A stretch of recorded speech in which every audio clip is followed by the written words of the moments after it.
waters of the Yangtze River in China rises the biggest concrete structure on the planet. The Three Gorges Dam is over 2 kilometers long and 60 stories tall. It has taken 40,000 workers over 17 years to build. When it fully comes online, this one dam will produce over 20,000 megawatts of power, twice as much as all the nuclear power stations in Britain put together. It is the pinnacle of dam engineering.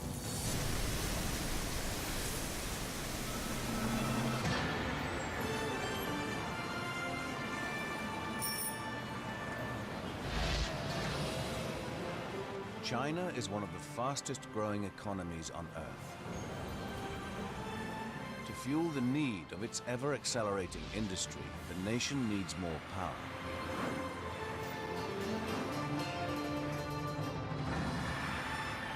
Much of this will be provided by an enormous dam spanning the mighty Yangtze River in central China, called the Three Gorges Dam.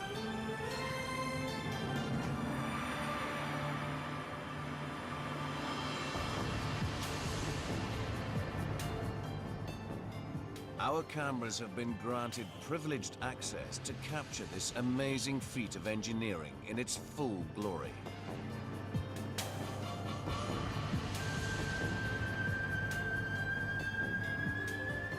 Before they could start building the Three Gorges Dam, the Chinese first had to divert the Yangtze River, which is almost 2 kilometers wide, and move over 1 million people from the area about to be flooded.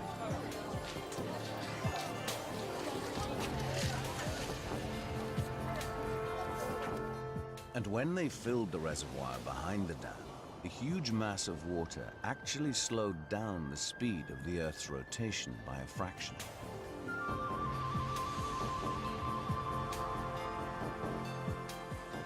the Three Gorges Dam is the biggest hydroelectric project in the world. This dam used 28 million cubic meters of concrete. Maybe one way to look at it is to say it's a solid pipe of concrete, 1 meter diameter, right around the world. It's a lot of concrete. But the Chinese authorities think it's worth the effort, as the Three Gorges Dam will provide clean and cheap electric power to millions of people.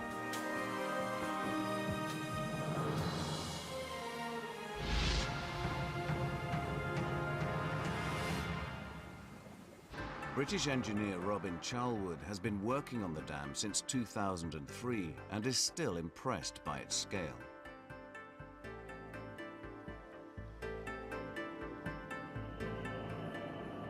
We're in one of the 3 very large powerhouses of the Three Gorges project. In this 700-meter-long room here, you can see 14 of the large turbine generators. Then beyond this one, 1 kilometer away is the second powerhouse, and then beyond that one is yet another powerhouse which will be underground in the rock on the far side of the river. Each one of these generators cost about $50 million, to give you an idea of the scale of this project. Debden Dam had 1 generator. Three Gorges has 32. Together they produce 5 million times more power than Debden. To drive them, the Chinese have harnessed the power of the mighty Yangtze River. In the reservoir behind the dam, the river now rises up to 60 stories above the riverbed. The water is channeled down gigantic concrete tubes towards the generators.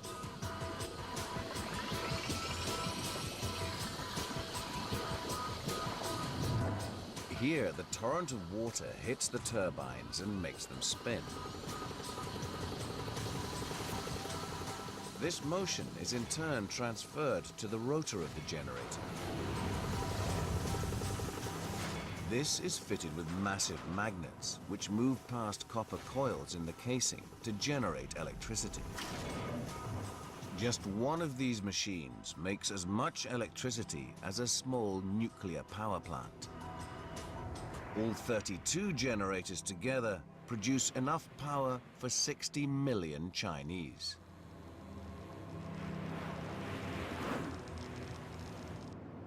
this project is setting a new benchmark in the international hydroelectric industry. It's almost twice the size of the next largest project, Itaipu in Brazil. And of course, it's only the first of a whole series of megadams that are under construction here in China. The Yangtze River is over 6,000 kilometers long, and in places several kilometers wide, the biggest river in China. It presents enormous logistical challenges to the dam engineers.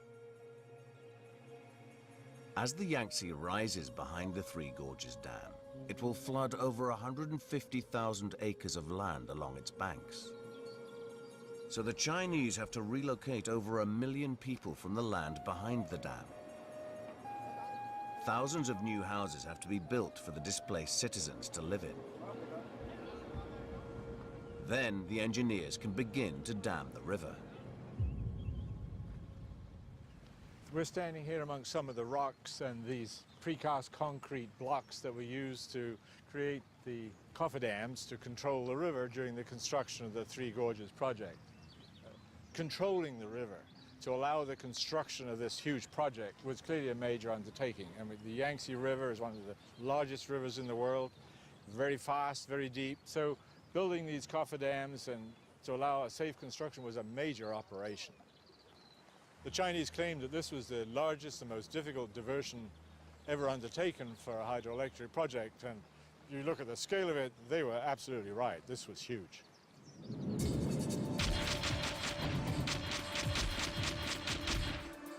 The engineers begin work on a series of stone cofferdams to block off part of the Yangtze, whilst leaving a channel open for the rest of the river to flow through.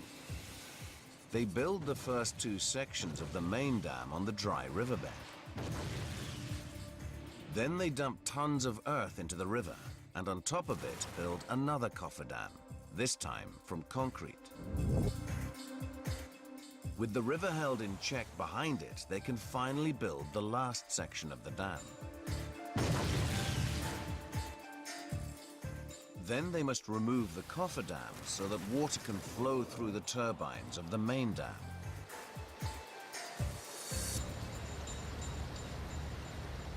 Having built such substantial cofferdam structures, it's a major challenge how to remove these things.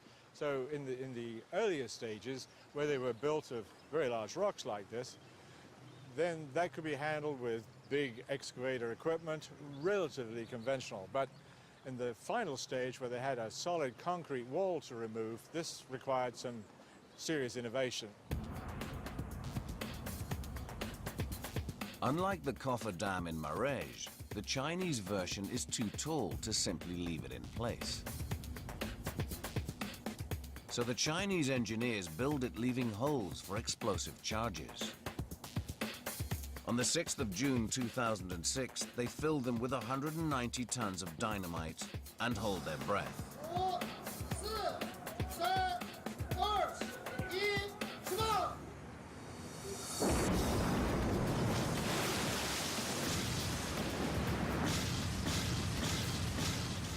What has taken months to build takes only seconds to destroy. As the cofferdam crumbles, it unleashes the water stored behind it.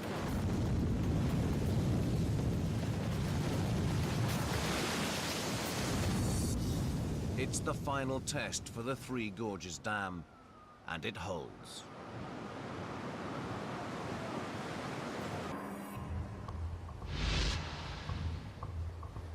The Three Gorges Dam takes concrete construction to new heights.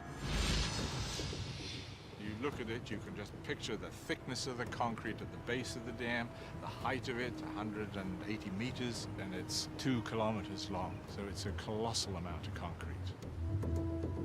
Three Gorges uses 10 times more concrete than the Hoover Dam, so the engineers have to pull out all the stops to keep their dam cool. They basically used everything in the book. They cooled the aggregates and the materials, the sands, before they put it into the mix. They added ice. They did everything they could to get the temperature down as low as they could before it started to warm up all by itself. And here, because of the issue of some of the summer weather being especially hot, July and August, they actually went so far as to use a fog spray system to blow effectively a fog blanket over the top of the dam, with the objective of blocking the solar radiation from piling down into the concrete and adding to the heat that was being generated on the inside. But all these measures to stop concrete from cracking will count for nothing if the dam is built on weak foundations, as civil engineer Ed McCann explains. While we can make the dam completely impermeable, it's rather harder for us to make the riverbed impermeable. Now, of course, once the water is up behind the dam here, there's a huge pressure pushing it this way. And whilst the dam won't let the water through, the water simply just goes underneath, and that means you haven't got much of a dam. There is a solution to this, and we'll, if John will give me a hand, we'll have a look at it. John, put the blocks, please.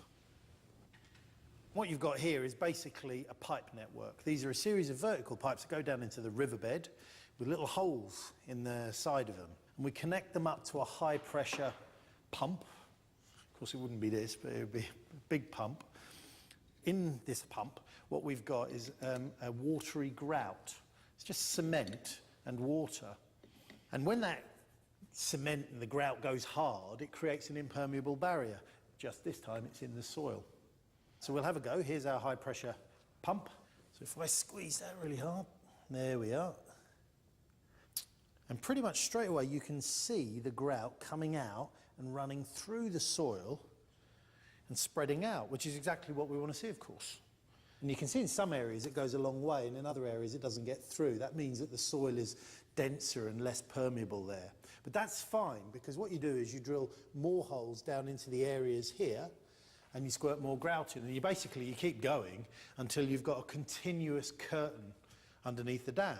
And there we are. So we have our impermeable dam on top of the riverbed, and we've created a concrete dam underneath the riverbed.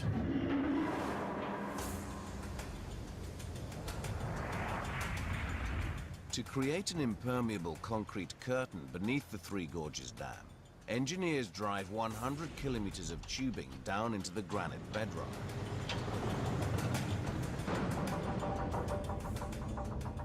Then they pump 200,000 cubic meters of grout into the tubes, which is squeezed into the fissures in the rock. As the grout hardens, it turns the leaky rock into a solid waterproof base for their dam.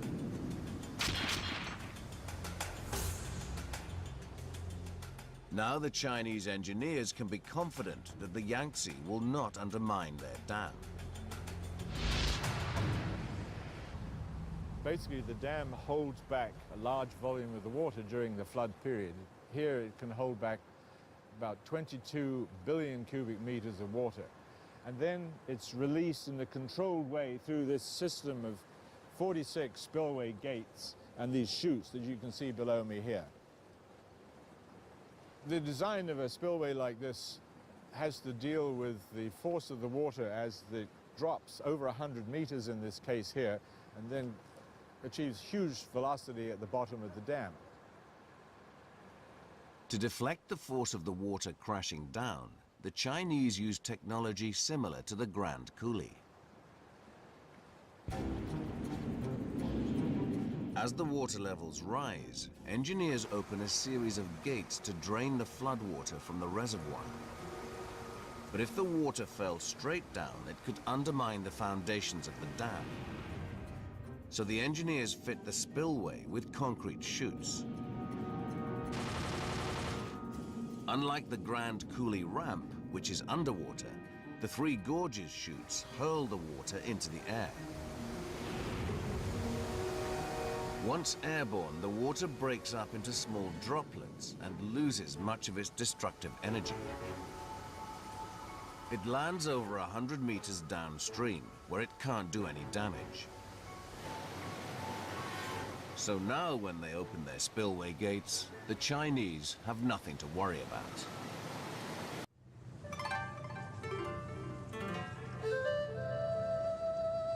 At China's Three Gorges Dam, the engineers also face a major traffic problem. Their dam sits on one of the busiest rivers in Asia.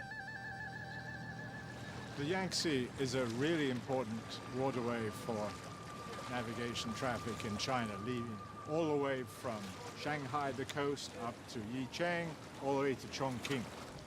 It's been carrying about 18 million tons of freight per year. Getting about 170 ships a day over a dam that's more than 100 meters high is a tall order for the engineers. Befitting the biggest dam on Earth, the Chinese solve it by building the biggest ship lock on Earth. Ships enter the lock at the bottom of the dam. The gates close, water floods in and lifts the ships up to the next lock. Ships must go through 5 tiers of locks to get to the top, which can take up to 4 hours. This is fine for cargo ships, but for the many passenger boats operating on the Yangtze, it's just too slow. To provide a more efficient transit opportunity for passenger traffic, they've built this ship lift system here, which will allow boats to go through in about 36 minutes.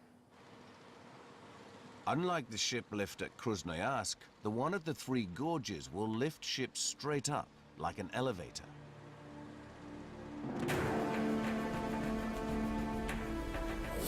And the secret of its success will lie hidden in its concrete walls. The engineers will fit a series of massive counterweights that will do most of the lifting.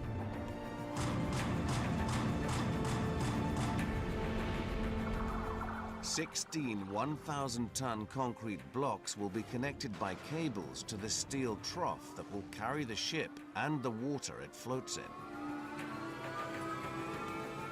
As the counterweights drop, they will hoist the trough upwards and lift the ship to the top.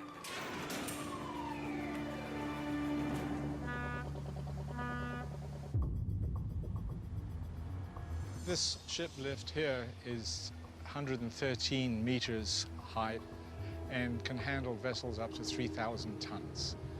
It'll make it the largest in the world and twice the size of the one at Krasnoyarsk.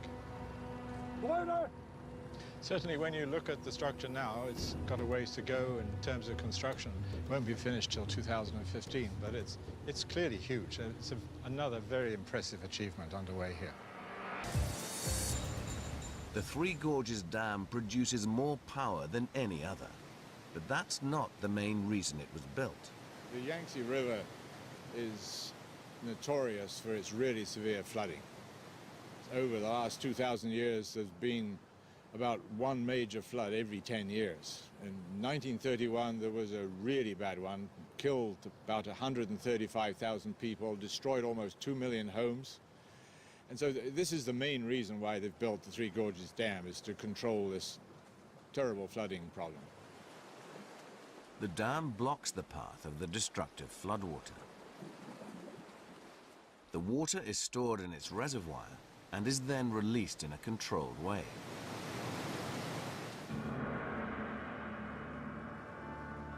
But managing floodwater can also have serious environmental side effects, as recent history has shown.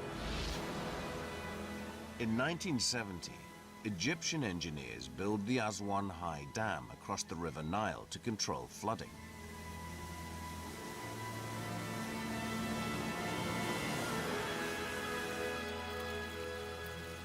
But soon, farmers downstream noticed that their harvests are beginning to fail. Their soil becomes so barren that the farmers need millions of tons of fertilizer every year to nourish their crops. Their land has suffered because it has been deprived of floodwater, which carries with it the vital building blocks of life. Chemist Dr. Andrew Shidlow demonstrates. So we have here our clean rainwater, which has been falling. We're adding to it some good quality topsoil. We then add some animal excrements. We have some snail shells, essentially made of calcium carbonate. Then we have some dried leaves, plant vegetation here, and of course fish.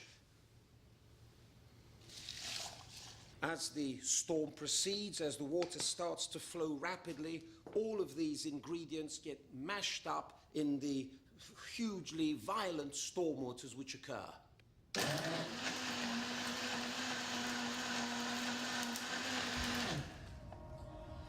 So here we have it, a veritable cocktail of Mother Nature's most important plant nutrients: nitrogen, phosphorus, calcium, magnesium, and potassium.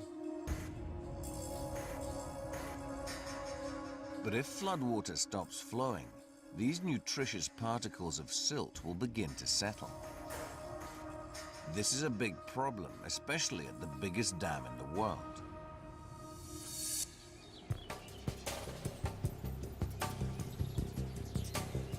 The flow of precious Yangtze silt is blocked by the dam and trapped in the slow-moving water of the reservoir.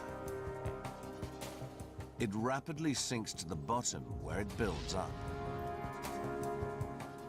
The silting problem on the Yangtze is a huge problem. The total amount coming down is about 500 million tons per year, which equates to about 1 kilometer cube. Perhaps enough to fill big sports stadiums hundreds of times. It's a huge amount of silt. If this silt remains trapped behind the dam, it would mean that farmers, fishermen, and wildlife would be deprived of nutrients in the water for hundreds of miles downstream.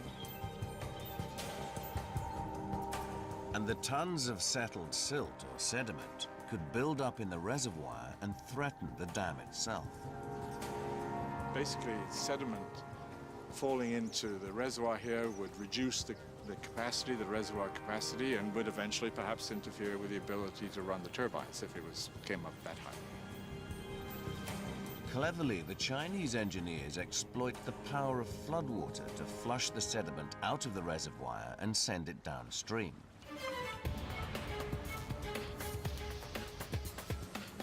They installed sluice gates deep inside the dam. Each gate weighs as much as a bus and needs a powerful hydraulic piston to lift it up.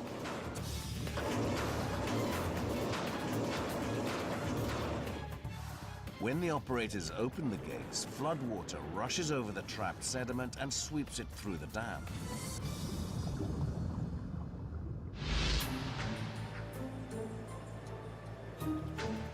This way, the Chinese authorities hope that it will be at least another 100 years before the buildup of sediment affects power production at the dam.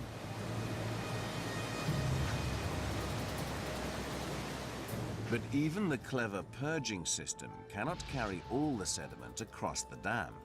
Scientific estimates on how much sediment remains behind vary from as little as 30% to as much as 60%. But the Chinese authorities believe that this is a price worth paying. They are convinced that the benefits of the dam, such as clean energy and flood control, far outweigh its significant drawbacks.